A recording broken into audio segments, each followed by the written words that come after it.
to 7 p.m. live. Oh, we're getting a little bit of an call. I'm Alexis Eunice alongside Janusz Mihalik, and Sam Teague is joining us as well for this one as we look back on what was the game that we just saw today. So many questions about this one, guys, because this, of course, was the headlining game for the Premier League on this big old Super Sunday. Manchester City up against Chelsea. City had just the 1-0 lead at home, but in the end, they squandered it. And some way, somehow, despite all the turmoil the Blues have been going through this week, in case anyone's been living under a rock and did not notice that Enzo Maresca and Chelsea are no more, they were able to grab a point to take back to London. Oh my days, how on earth they were able to do it in injury time, Janusz, I'm not sure. If we just were judging on the first half, I was saying this almost felt like a training ground game. It wasn't exactly the best advertisement for football, but in the end, after what we saw from the first half, Chelsea were able to get something back. How did they do it? Well, I mean, we'll get deeper into that. Some adjustments in the second half that were significant, I suppose, because in the first half, Chelsea looked scared. You know, if there was going to be a bounce in some way, right? As always, some players like when the manager goes, some players don't, and you often expect something special. This is a special game. This is Chelsea Football Club against Manchester City, and it didn't look that way. It looked like it was a good thing that Maresca left, because he didn't leave anything behind himself. That's the way it looked in the first half. There were some adjustments, I suppose, but at the end of the day, when we look at this, we're seeing two massive clubs that are still nowhere near their potential.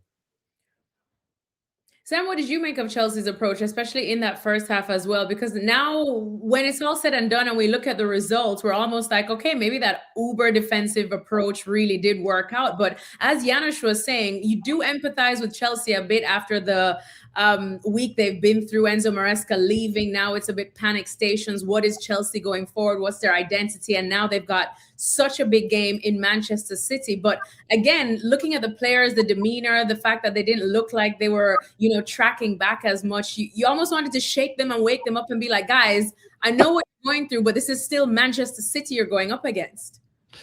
Yeah, I'm pleasantly surprised, I think, from Chelsea's perspective, that they were able to shake off that first half malaise. I think maybe, the first 20 to 25 minutes, Chelsea were just standing there watching City move the ball around, and they were playing slow. To be honest, I think the first 20, 25 minutes of this game from both sides, it looked like walking football, and it was very boring to watch. But Chelsea were only playing like that, I think, in part because City were playing like that. City had the ball, and City were moving it so slowly. I was begging for them to speed up the play and start some combinations. And after 25 minutes or so, that started to happen.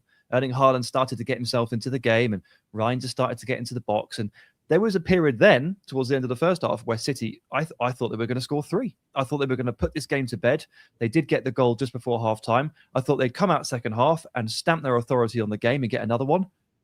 Back to walking football, back to slow-paced stuff, and Chelsea were able to grow into the game. So I think my overriding feeling here is that Chelsea, I've got a lot of credit to dish out to them today for the adjustments they made that Janusz just mentioned and the way they stuck in the game. But I think City have let them get away with this. Like, City have let them off the hook with some very slow and forgiving football.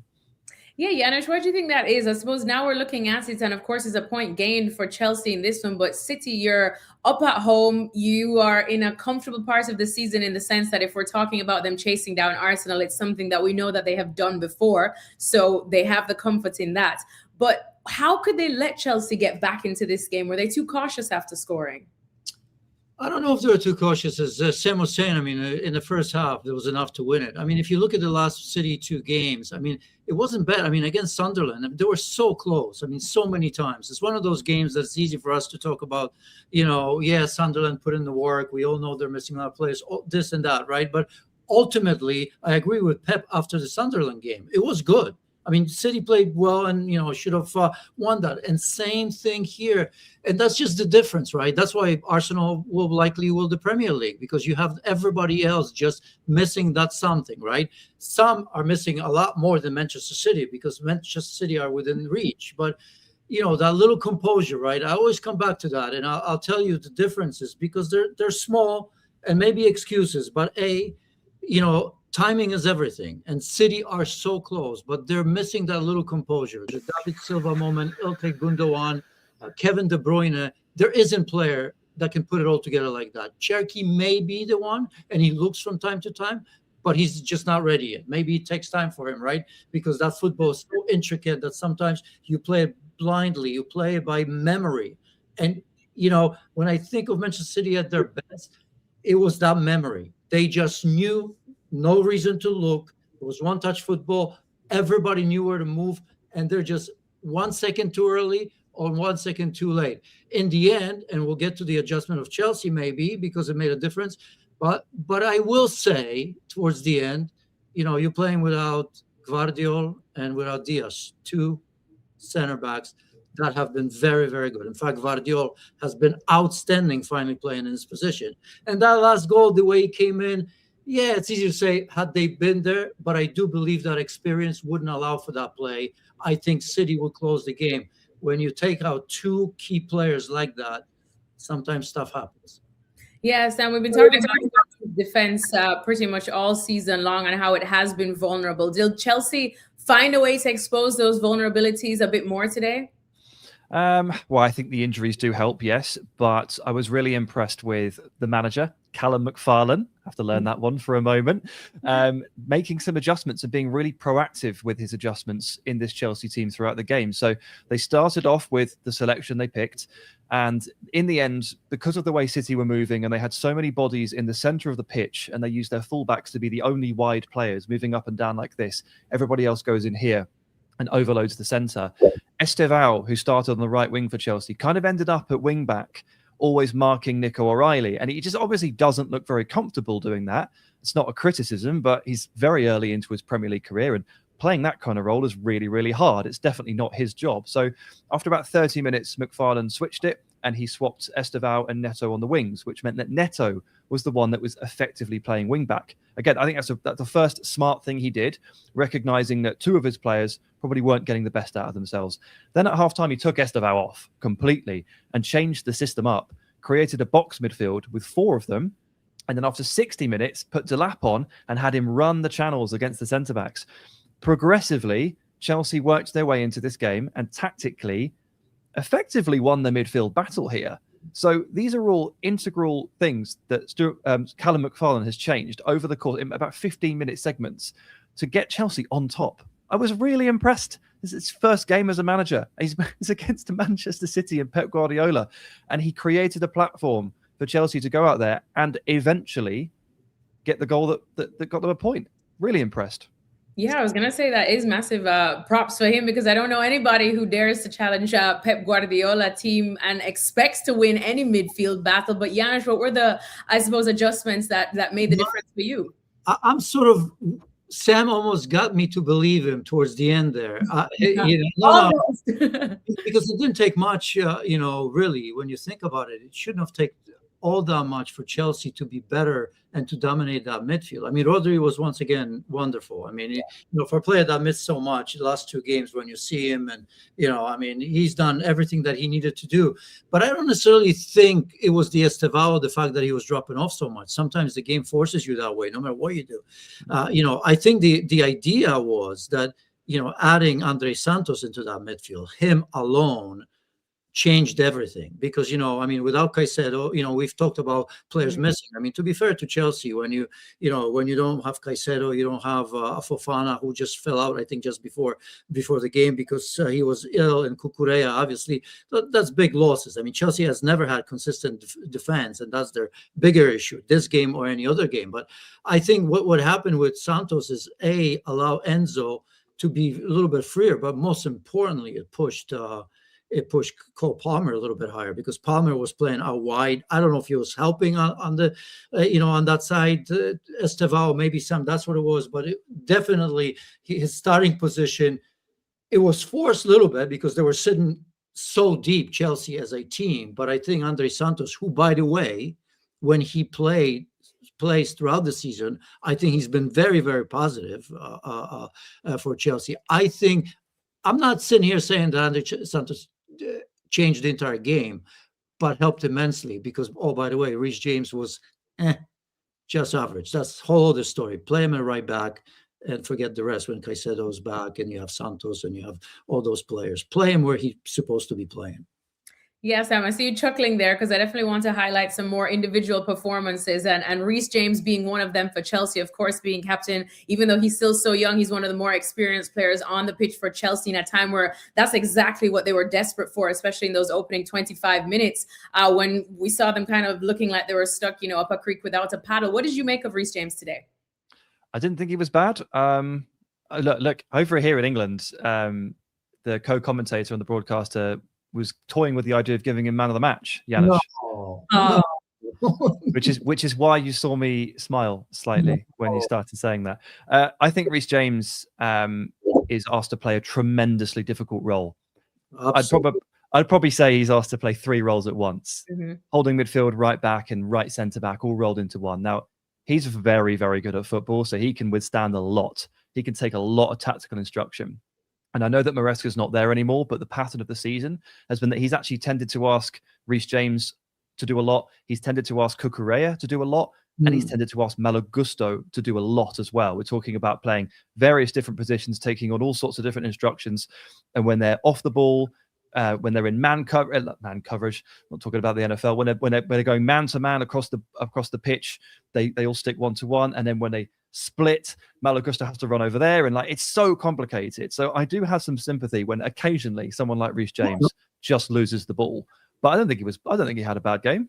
I think he was mad. He was average. But look, until Chelsea simplify the way they're defending, first of all, stability, right? If you want to do anything in any league, in particular here, you have to know your defense and you have to play them, right? Oh, and okay, for one reason or another, Chelsea has issues, right? But, everybody's so high on Achimpong, you could see it. Still too early for him, right? Just give him time. Reece James, let him play as a right fullback. He comes inside anyway, right? Because that's the role of fullback these days. You see that from Cucurella or fullback or any team. Arsenal players coming inside into the midfield as well. But I don't think it's the place. We all know that Caicedo and Enzo Fernandez and so they can do the job. There's no reason to play him there. But again, Fofana's been in and out. That back four. On top of it, Robert Sanchez obviously out as well, though Jorgensen played well. And I just think that it's been chopped and changed, sometimes out of necessity, sometimes I don't know why, right? I mean, you see Gusto right back, left back, everywhere. I just think that simplicity is the best thing. And until Chelsea becomes sound defensively, I think we're going to see games like this. Even Manchester City, Sam, and I think you remember that, right?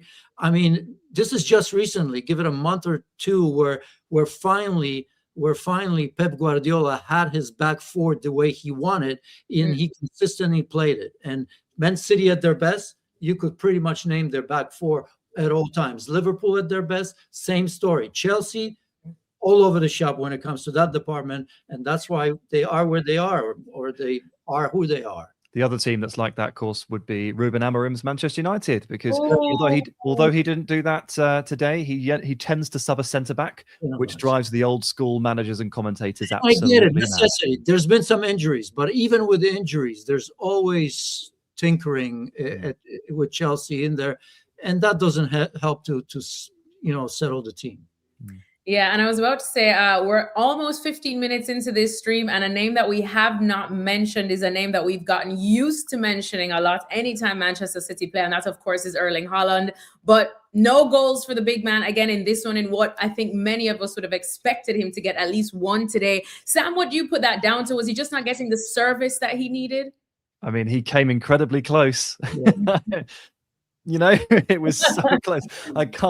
I cannot believe that didn't go in. Like the way that hit the post and bounced back, incredible. That was a lovely strike. And the way he received the ball, flicked it onto his left and shot so quick, one motion. It was the one shot that Benoit Badiashile didn't block. Mm-hmm. And I have to give Badiashile some credit here, because he is one of those players, as Janusz intimates, he comes in and out. There's no consistency to his season. There's no consistency to whether or not he plays. And it must be really difficult to step into those scenarios and to come in against Erling Haaland. And I think he must have blocked 4 or 5 today. He was just in the way of everything. So Haaland did a really good job of dropping off the forward line, receiving the ball, turning, running, and opening up that shot. He's a little bit hesitant a couple of times and maybe let Badiashile in, but there were a couple that were just very well blocked. So I'm not sure what the stat sheet reads, but Haaland probably got 4 or 5 shots off today.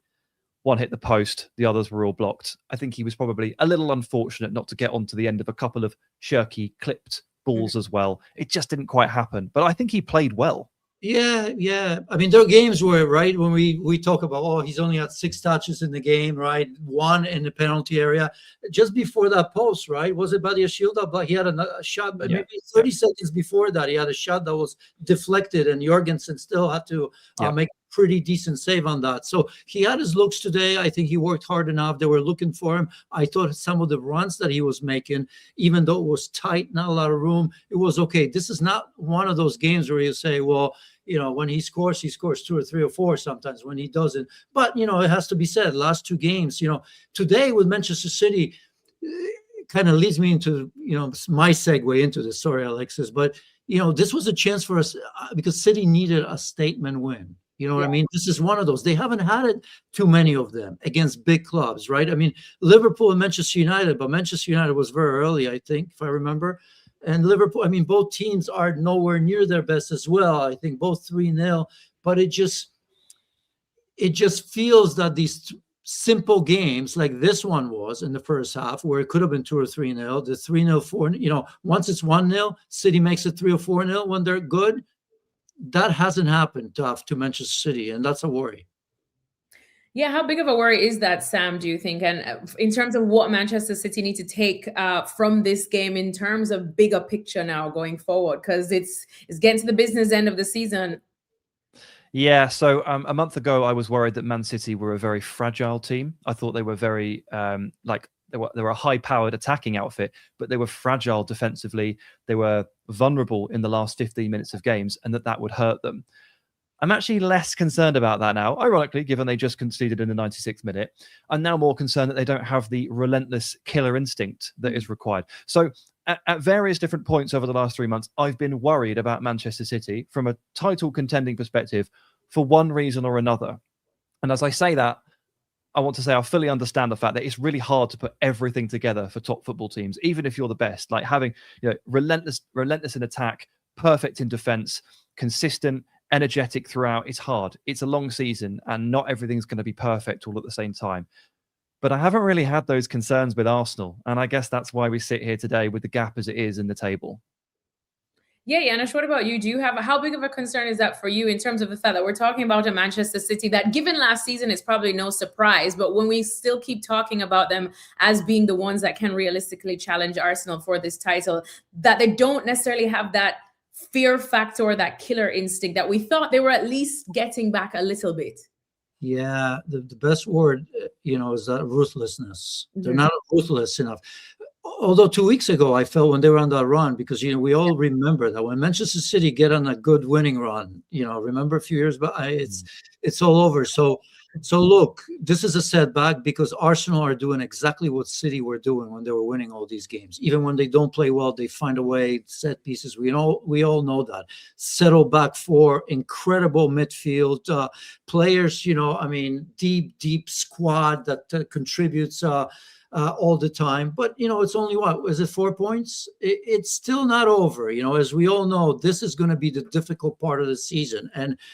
And I continue to believe that Manchester City can make a run at Arsenal. I really do, because they've proven it to me in the past that when it comes to the business end of the season, they can do it. Arsenal has not. In fact, Arsenal has fallen apart, February, March, April, right? I look at this now with FA Cup, Champions League, and all the pressure of that, right? And games coming thick and fast, big time games, right? Arsenal's got Liverpool, I think, next weekend. They may have Chelsea away, Manchester United there. City's got Brighton, Newcastle, and Manchester United away. And in between, I think Arsenal has Chelsea, don't they? In the Leagues Cup. So there's some unbelievable matches right now against top opponents. And I want to see still how Arsenal reacts to that, because I haven't seen it yet. Sam, what do you think? Just looking at the table there, Manchester City now 6 points behind Arsenal. Janusz still believing that they can make a run and push the Gunners there. What do you think, especially with what we just said about the fact that that ruthlessness, that way to kill off games once you take the lead is just not necessarily there?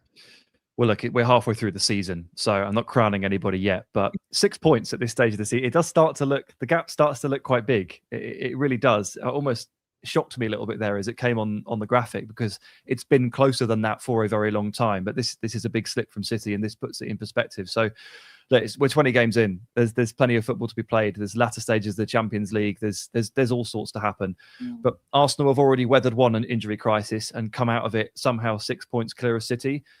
And I won't detract from the idea that I think they're going to win the title. As I said at the start of the season, there's no reason for me to really change that prediction at this point after what we've seen. But let's not rule Manchester City out here, because Janusz just mentioned how they get on a run and they go. It's usually around this time of year, isn't it? It's through the Christmas period. They just steamroll everyone. So it is surprising to see them drop these points today, especially the way they did. But there's nothing to stop them winning the next 10 games in a row, because we know that's deep inside them somewhere. Yeah. We'll see. We'll see. Well, we have to wait and see what happened to Guardiola and Diaz, because those are significant losses. Everybody goes through it, and but with the 6 points, apologies, I said 4. In my head, they were winning 1-0, and Chelsea didn't score. So that 6 points make a difference. But yeah, I think there's going to be. City are capable. It's the only team left that is capable of putting pressure on Arsenal. With Arsenal, of course, heavy favorites right now. The way they're playing, and specifically even with that, game against Bournemouth, where they could have easily have dropped points, and they somehow found a way. I like games like this when you're gunning for a title.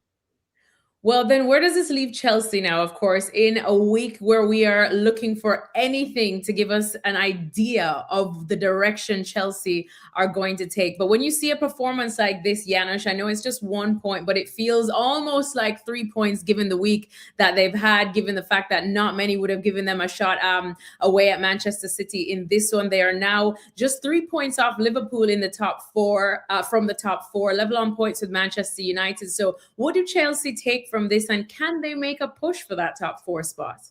Well, of course they can, because nobody truly wants it, right? I mean, if you look at, this, Manchester City dropping points, Liverpool dropping points, Manchester United dropping points, everybody's dropping points, right? That's why you're going to have, the Brightons of the world, and who knows, not Crystal Palace, but, everybody else there or thereabout, thinking to themselves, this is open. Maybe we can squeeze in. There may be 5 spots, right? So I don't think Chelsea's any different than they were. Of course, now there's a big question mark, because we will see if Rossignol becomes the manager. Another one that's inexperienced, right? We'll see what kind of impact he's going to have in the Premier League. We have zero idea how he's going to play, who he's going to value in terms of players. Are they going to be players that are going to get more playing time? We have zero idea about that, so we have to wait. But nothing's changed for me in terms of Chelsea where they were. I thought they were going to be in the fight for Champions League, and I continue to think that, because nobody's running away with it, and nobody around them looks great.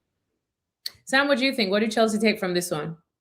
So, just quickly, if it is Liam Rossignol, great news for your favourite Janusz Andrés Santos, who was obviously managed by him at Strasbourg on loan last year. So great news for this. Time for another show, because I have a show just about him.